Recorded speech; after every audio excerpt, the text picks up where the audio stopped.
Afternoon Jones, a very, very exclusive interview. We have the current president of this beautiful country, President Joe Biden, on the phone line. How are you doing today, sir? Fine, and thanks for doing in Africa. Oh, thank you. Thank you, sir. Thank you, sir. It's like my second home. Nothing like America, but Africa is definitely my second home. Um, you you guys been doing a lot of campaigning in Michigan, a lot of campaigning in Michigan.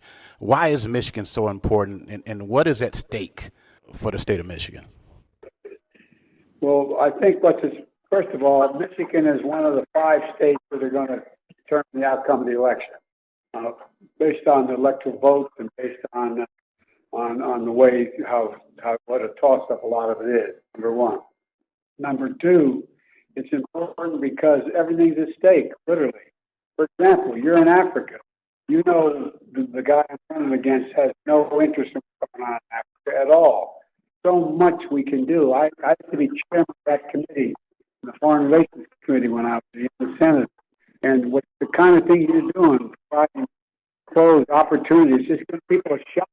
And if we help them build an infrastructure, for example, one of the proposals I have, we're going to build the largest solar facility in the world in Angola to help them deal with their problems and generate energy throughout the continent.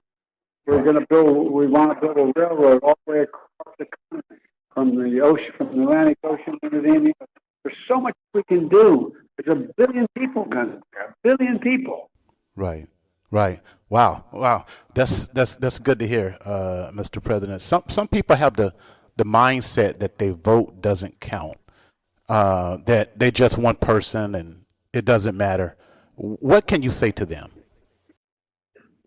Well, let me tell you, your vote is your voice. And so many elections that have been decided by a single vote, by the way, single vote. And by the way, had the chance, Michigan had there been a change of vote of a couple thousand people, it'd be a different outcome. Who was the president of the United States of America? And so it really does matter. And one of the reasons I ran was trying to unite America. But the MAGA Republicans have spent time from the last 6 years trying to divide America, convince people that they have nothing in common. And so the vote really does count.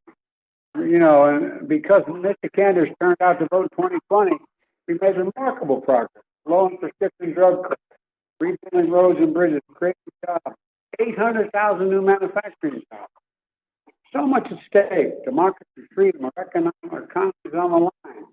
And by the way, the polls open. I know the polls open 7 to 8 p.m. from 7 to 8 p.m. on Tuesday. And to tell your listeners, go to iwillvote.com to find a polling place because they can make a difference. They can make a gigantic difference. Well, President Joe Biden is on the phone line. Some people, and I guess in our community, some people might ask, what has the Biden and Harris administration done for the black community? So you can share some of your accomplishments that we may not be familiar with. Well, first of all, I got involved in politics as a kid in Delaware, which was segregated by law because of civil rights. That's been my passion from the time I got involved. But look, there's a lot of things that people may not be aware. For example, I'm the people paying the bar the most to get to college and graduate school in the African American community. Well, guess what? I was able to cancel $138 billion in debt to more than 3.9 million borrowers. I've increased Pell Grants with 60% of black undergraduates need to get to school by $900. Expanded to 1.5 million more students. 610,000 new students from low-income backgrounds. And look, the other thing is, just think of what we've done. We've created 2.4. There's a lower unemployment rate for Black Americans than any time in American history. Just in the last 3 years since I become president. More black families have health care coverage under the ACA. Black child poverty has been cut in half. Home ownership is up. We provided $7 billion to HBCUs, which I've been very associated with. And canceled debt. We've increased maximum Pell Grants, et cetera. But there's a lot. The basic thing is when I got elected, I said I wanted an administration to look like America. I have more African Americans in the cabinet, more African Americans in my administration than any administration in history. Appointed the first African American woman to the Supreme Court. It turns out I didn't even know it, but I've appointed more black women to the Circuit Courts of Appeal than every other president find in American history. It matters. It matters. There's not a damn thing black community can't do just give them an even a shot. Wow.